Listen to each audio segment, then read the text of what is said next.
In Kentucky, Friday was the last day to get bills to the governor's desk ahead of the veto period. A flurry of bills were pushed through, several of them stirring up controversy. The Kentucky General Assembly down to the wire on Friday for the final day of the legislative session ahead of the veto period. After kicking off in January, the home stretch seeing heated debates on the House and Senate floors and last-minute efforts to pass certain controversial bills. It's always an issue at the end of session. And the fact of the matter is, we have a very limited amount of time.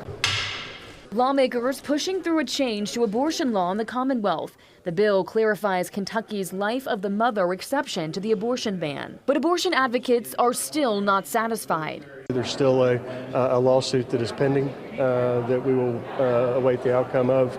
But that is, we took care of this as it presented itself. A controversial government efficiency bill also headed to the governor's desk. Modeled after DOGE, this bill would give the state auditor more power to review government programs and agencies.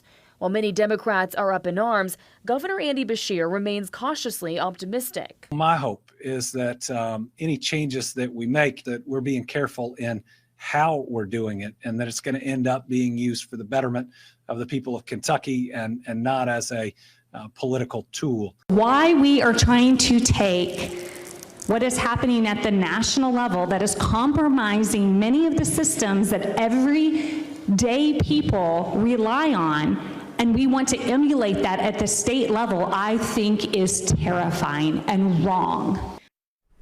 Other controversial bills now awaiting the governor's signature include a bill that would overturn Beshear's executive order banning conversion therapy and a change to Medicaid that would ban funding for the gender-affirming care.